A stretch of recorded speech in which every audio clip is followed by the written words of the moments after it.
So my parents had always told us, like, if you're going to school, you're going to pay for it yourself. So I went to the scholarship office at the community college I went to. And at the time, I was under 25. And if you're under 25, your parents' income counts against you. So she told me in order to get any sort of scholarship or financial aid, I needed to bring in my dad's tax returns. So I went in there and I handed her my dad's tax returns, and she looked at it, she laughed, handed it back to me and said, "I can't help you, honey," and sat back down and started typing. And I was just like crushed. I was like, they can't help me. I don't have the savings for this. I knew I was not going to be able to afford to go to school without a lot of scholarships. I applied for scholarships like it was going out of style. Like the debt snowball, there's kind of a scholarship snowball where if you have one scholarship and then you can put that in your next scholarship application, it gives you more legitimacy and you're more likely to get the next scholarship. And then on the third scholarship, you can put that you got 2 others and you're more likely to get the next scholarship. So that's what I ended up doing. I got tons of scholarships, not because I was so much more qualified than everyone else, but just because it gave me legitimacy.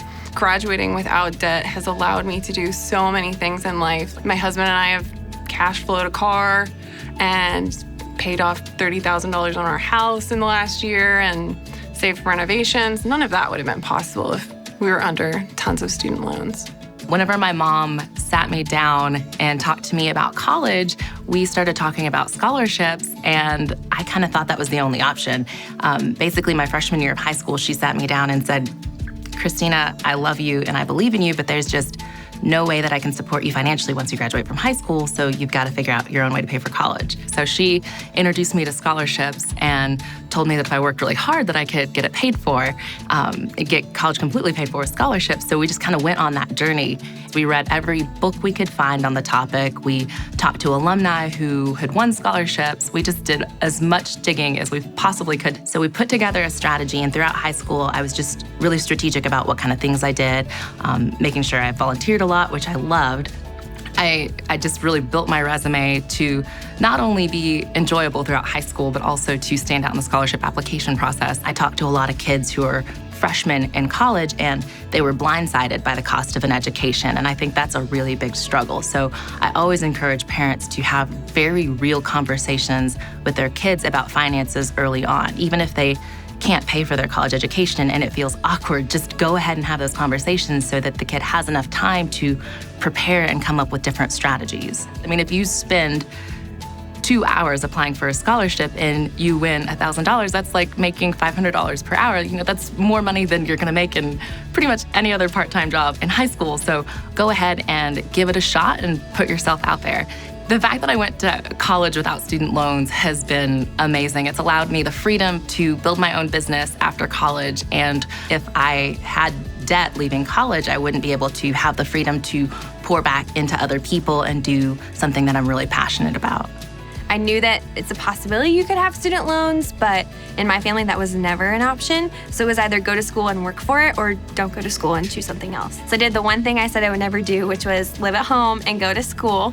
Throughout college, I worked and had 2 to 3 part-time jobs. And then by the time I got to senior year, scholarships covered my entire senior year. Yeah, and I paid for college. Well, I've had jobs since I was 14 years old, and just I've always worked and saved. My university work, I did it all online, so I was able to work and then do that when I was off.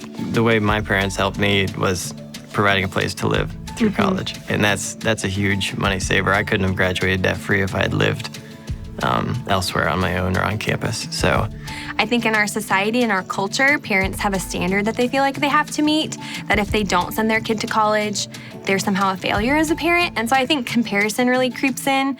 And so when it comes to that, I think that parents need to take a step back and see what is true success as a parent. And that's instilling work ethic and generosity and responsibility into your child. College is not a promised land, and it's not a golden ticket to success. So who your child is more important than them getting a 4-year degree. So our life now, as being out of school and debt-free, we kind of sat down. We've been married for 4 months. There's just freedom and there's just peace. There's no pressure of, can we pay the bills or can we pay down our loans and everything? Like, you get to choose what you spend your money on and choose what to save for. Everybody talks about the post-grad life. you're like, oh my gosh, it's so hard to be in the workforce. It's so hard. We were like, this is a breeze. This is so fun because we don't have to go to school and work 2 or 3 jobs or all that. Like, it's a break to us. So it's kind of opposite of a lot of people that we know. But man, it's a fun life. See, I told you there is proof that your child can go to college debt-free, even if you're not able to help. See, it's an amazing thing.